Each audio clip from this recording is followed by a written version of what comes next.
Hey guys, Nuno from NunoSolutions.com. I wanted to create this video to show you guys how you can easily,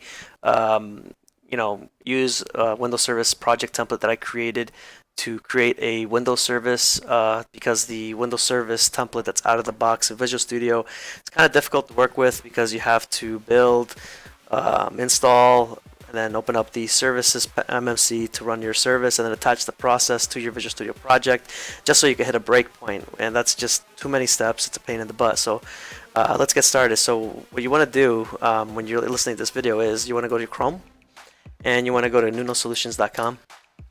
Pull that up, and once the site loads, you're going to want to search for Windows Service.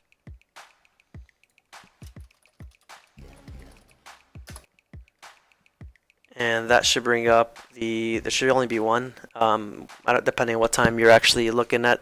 That's on the site. There might be other blog posts, but you want to click on this one here, the runnable F5.NET Windows Service. Click read more. And here you can read through this if you want. What you're going to want to look for is .NET Windows Service Starter Template. You want to click on that. That's going to download a zip file called Nuno Solutions Windows Service Demo, I believe. Yeah, here it is. So we're just gonna close that out and extract this right in here. You guys can take that, extract the files wherever you want to extract them. So what you're gonna do here, there's this PowerPoint which you can look through. Kind of gives you the steps to create, how to actually create a project, kind of like the one that you're getting, but you don't really need to go through this. What you're going to want to do is open up this Nuno Solutions folder and then open up the Nuno Solutions project, and that'll open up in Visual Studio. If you get prompted here, you click OK. And one thing that I wanted to let you guys know is the way this project works is it's really a console application. If you look at the solution here, this project, the Windows Service Demo, the main difference here is that when you open this up, it really is a console app. There's a main method, right? I'll kind of go through this code later. But you also have a Windows Service class that inherits from the service base class that lives in the system service process namespace.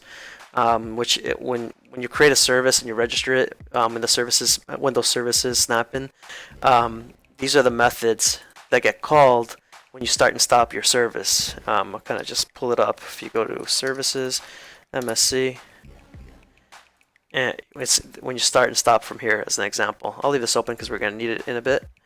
I'm going to just go down to the ends because it's come up. Oh, I already have it installed here. Let me just get rid of that real quick. I'm going to build this. And when I build this delete service and create service batch files will go into the bin directory. I'm just going to run the delete service batch file. And of course, when you run these, you got to run them as administrator. Click more, run anyway. This is because these files were downloaded from the internet. It's going to give you that. This is just telling us the service was deleted successfully. I'm just going to press any key to exit. Now when I go into the services panel, if I refresh, you'll see the Nuno Solutions Windows Service Demo disappeared from the list here. So let me just run the application so you guys can see what it looks like. As you can see, you can hit the start or you can press the F5 key on your keyboard to run the application. And it pretty much looks like a regular plain old console application. The other thing is here, what this thing is going to do is basically it's just looping, and every 5 seconds it's outputting hello YouTube using a counter, right? And I also have this mapped so that if you press escape, it just exits the loop and closes the application. Right, as you can see, pretty simple, nothing special, right? Now in this program class, the main method that gets executed when the application starts is kind of where the magic kind of happens here. So first things first is we have this isRunning Boolean variable, which I use to determine whether the loop should continue running. By default, it's set to true because when you start up the app, you want the loop to run. This log file is just a place where we're going to be saving. If you're running as a service, you either save to the event viewer or to a log file. I just have it right now writing to a file so you guys can see it as an example. If you want to write to the Windows event, log or application log or whatever it is. I'll leave that to you guys. You can just Google it. There's tons of documentation on that. It's really easy. But one important thing to know here is the reason why I'm using the app domain current domain.base directory is because when you're running a console application as a service, the default directory or the current directory really is the Windows sys wow 64 directory, which it's not the actual directory where your application files are. So if you wanted to write to the directory where your files are, you're going to want to definitely use this, because this will get you the correct path. So here I'm just checking if the file exists. If not, I'm creating it. Here's kind of like where the magic happens. I'm checking if the environment is interactive. If it's not interactive, then I know that I want to start up this project as a service. So I created an instance of my console app 1 service, which is this here, that's what inherits the service base. It has the onStart and the onStop methods. But if you look at the actual implementation of these methods, you'll see that I'm actually just executing the program.start method and the program.stop method, right? Which is what gets executed if this thing runs not under a Windows service as a console app, right? So if this is not interactive, it's a Windows service, we'll run it as a Windows service. Otherwise, it's a console app, it's interactive. The user can see it, it's something that pops up on their screen. So from here, I'm just adding this in here to monitor key presses, because I'll just jump into it and press F12.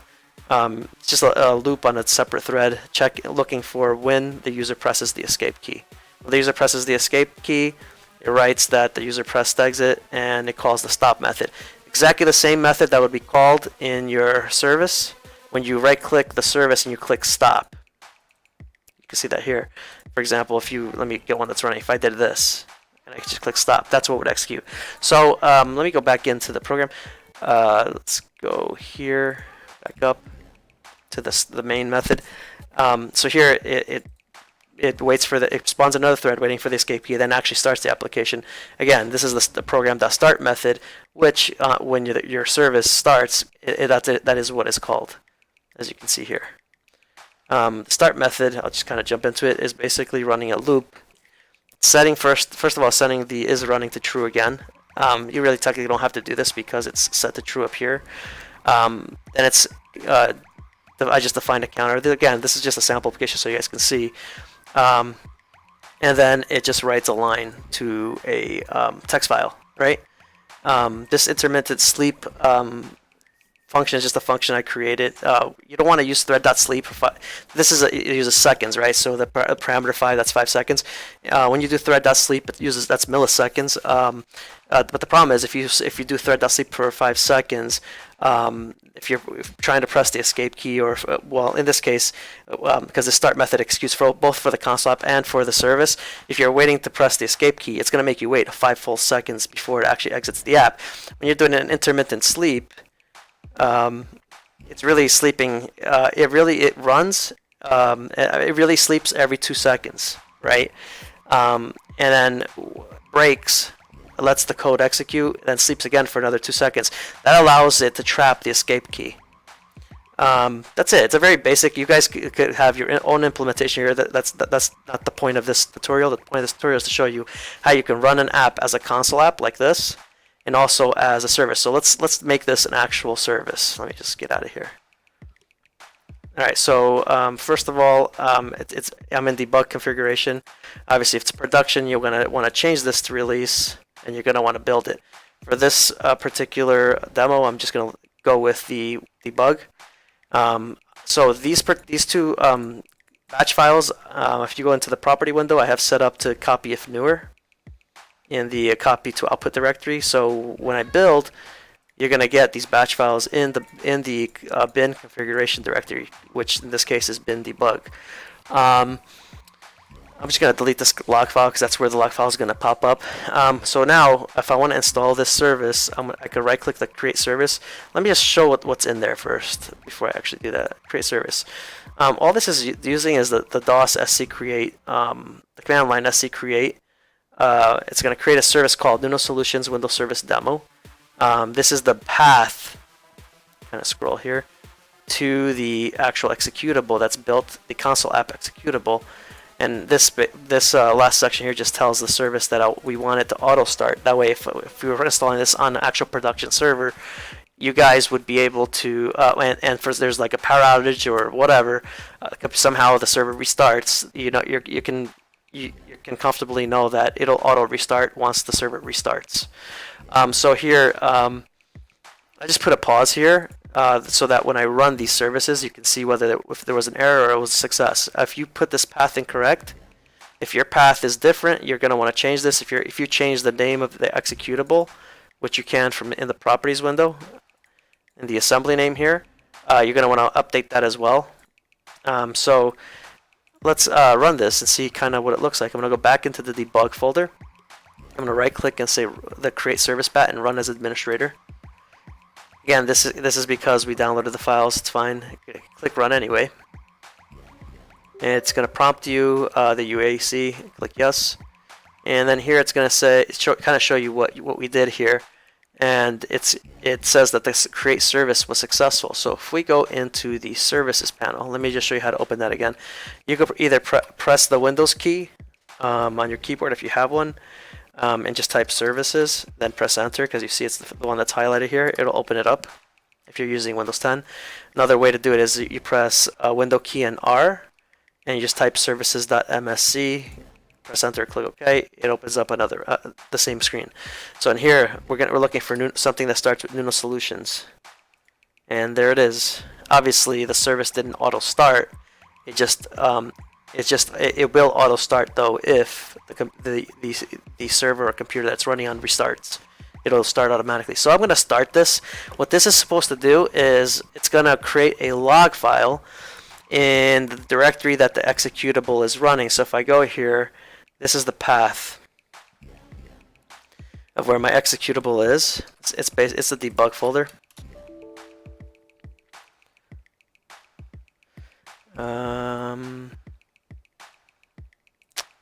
Oh, I have to. Okay, let me do this. I have to change the path in the. Let me uninstall it and change the path. See, again, I didn't even change the path because I forgot. I downloaded it fresh from my blog. So let's do that. Let's go in here. What I'm going to do is go into the. Let me close this here so there's no confusion. Open this up in Windows Explorer. Go to the bin, debug. I'm just going to copy this path right up here. Right. I'm going to go in here to the bin path, and I'm going to highlight everything except for the my console app1.exe. I'm just going to paste, and I'm going to save it. Right, and now we should be good. So I'm going to do a build. Press Control Shift and B to build if you want. And I'm going to go back, right click the project, go into the File Explorer, go into the bin. Obviously I built it using the debug configuration, so I'm going to go in there. And I'm going to start the process over again. So if you see here, I'm going to delete the service or remove the service by running this the remove service batch file. And that was successful. So if I go into the service panel and I hit refresh, it should disappear. Perfect. Let's close that up. Let's right click the create service batch file. More info, run anyway. Click yes. If you get annoyed by those pop-ups, there is a way to make it so those pop-ups don't pop up. You could Google it if you want. It should come up. It's pretty easy. So I've installed it using the create service bat file, and I'm going to go to start. I'm going to type services. Go into the services snap-in or MMC, Microsoft Management Console. I'm going to click on the list here, press N to jump to the items that start with N, and you're going to see that that is in here. So if I go to the properties of Nuno Solution Windows Service demo, I can actually now copy the executable path correctly. Copy, pull up a Windows Explorer, and I should just be able to jump right into it. Right, see, that's the path of where the executable lives. This is where the log file is going to be created. So I'm going to move this over here, and I'm going to select my service and right click it and hit start.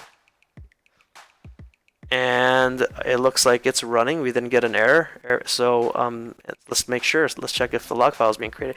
There should be a .log file. Oh, here it is.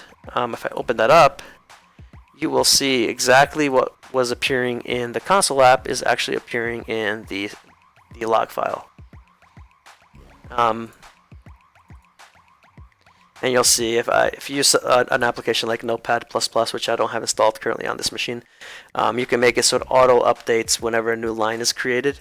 But you'll see if I open this up multiple times that it's actually being added, right? So now we're going to stop the service. And it stopped. Should be able to open this up. And it's telling me when I stopped and started the service. So basically, this is when the stop and start methods are basically executed on the service base, the class that's inheriting from service base.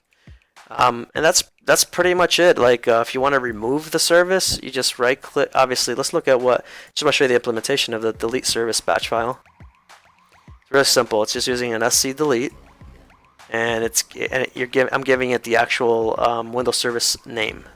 This has to match the name that you set here when you create the actual service. So if I run it, we have it here. If I run the delete, I'm going to say yes. And then if I refresh here by hitting F5, it's here. Boom, gone. Obviously this errored out because we removed the service. But that's it, guys. Let me know if you have any questions. I think that this is a very good template. I've been using it quite a bit, and it makes it a hell of a lot easier to debug and test. Let me know what your thoughts are. Comment in the video. Thanks a lot. Take care. Bye.